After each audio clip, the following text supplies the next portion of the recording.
Lesson 195. Love is the way I walk in gratitude. Hi there. Would you like to find out what true gratitude really is and how to harness its power the right way? That's what we're exploring today with Lesson 195. Love is the way I walk in gratitude. If we look at the world from the flawed perspective of the worldly mindset, we might find it hard to be grateful and to learn the lesson of gratitude. The most we can aspire to is to see ourselves as luckier than others and try to be grateful because others seem to suffer more than we do. How pitiful and disheartening are such thoughts? How can we be truly thankful when we compare ourselves with others who seem to have less or to suffer more? That's not true gratitude. The only real gratitude we should have is for God, who made all causes of sorrow disappear throughout the world. Being grateful because others are suffering doesn't make any sense. But it also doesn't make sense not being grateful to God, who gives us the tools to heal all pains and replace all suffering with laughter and happiness. It would not be sane to ignore the path He shows us, which leads us out of the prison we thought had no way out. In our worldly perception, we might see our brother as our enemy because we believe they compete with us for our peace, steal our joy, and leave us with nothing but deep and hopeless despair. We then crave revenge and want to drag our brother down to the same level of despair we feel, with both of us ending up as useless as each other, with nothing left in our hands. We should not thank God if our brother seems more enslaved than us, or be angry if they seem freer. We should not compare ourselves to others. Love makes no comparisons. Let's say that another time. We should not compare ourselves to others. Love makes no comparisons. And sincere gratitude can only exist alongside love. Let's thank God our Father, knowing that all things will find their freedom in us. It will never be that some are liberated while others remain bound. No one is truly free until everyone is. No one can bargain in the name of love.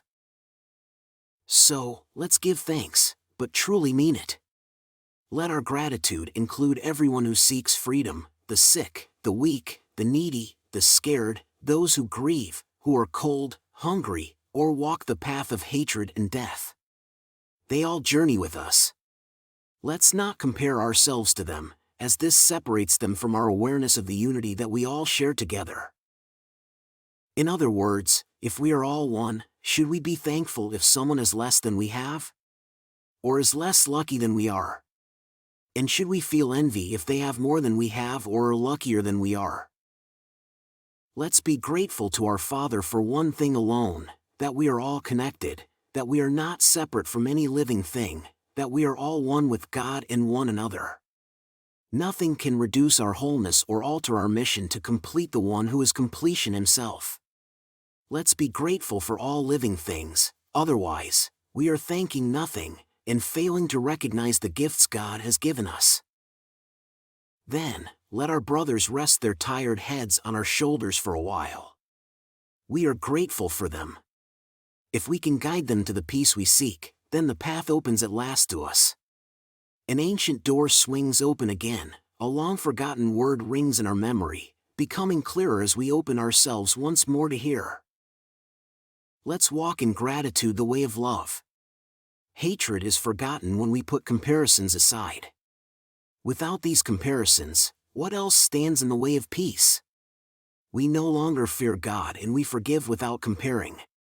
We cannot choose to forgive some things and still hold on to other things as sins. When our forgiveness is complete, we will be filled with gratitude because we realize that everything deserves love by being loving, just like us. Let's shift our mindset today and learn to think of gratitude instead of anger, malice, and revenge. After all, we have been given everything. If we refuse to recognize it, we don't have the right to feel bitter or see ourselves as victims. Let's replace those insane perceptions with gratitude. God has cared for us, and calls us son. Can we ask for more? Our gratitude will show our way to God and shorten our learning time more than we could ever imagine. Gratitude goes hand in hand with love, and where one is, the other must be found. Gratitude is an aspect of love, which is the source of all creation. God thanks us for being what we are. God thanks His Son for being His own completion, and the source of love along with Him. Our gratitude to God is one with His to us. Because love can only walk the way of gratitude, and that's the path we take when we walk to God. Love is the way I walk in gratitude. Love is the way I walk in gratitude. Love is the way I walk in gratitude. Powerful, isn't it? Love can only walk the way of gratitude, and that's the way we take when we walk to God. Isn't this concept powerful enough to bring about change in our lives and the world? And how about the truth that love makes no comparisons? Can we be grateful without making comparisons? Comparing ourselves with others is perceiving ourselves as separate from others and from God. And what A Course in Miracles teaches us to pursue is exactly the opposite, the perception of our oneness with others, which is the perception of our oneness with God. So, when we express our gratitude for having something more than someone else, or for being better off, or in a better place than someone else, we might even sense that there's something off in that. Might it be because, as this lesson teaches us, true gratitude transcends comparison? Might it be because true gratitude cannot come from the belief in separation? Might it be because true gratitude comes from love, that kind of love that recognizes our oneness with others? And how about when we feel that we have less than others? When we feel envy because others seem luckier than us? Or when we feel treated unjustly or whatever? Where's our belief in our oneness there? How about we change perspective? How about we bless our brothers with the love and peace we can find within ourselves? How about wishing them as sincerely as we can, to have that peace and love? And we may find, as stated in other lessons, that when we give to others, we have it ourselves. And all the world around us will change accordingly. You're doing great. See you tomorrow for another enlightening lesson. Quick note before you go. Making these videos is a labor of love, but it's still financially challenging. If you've found value in what you've watched, please consider supporting with a donation. Even the humblest contribution means the world and ensures the continuation of these daily lessons. Thank you for your generosity.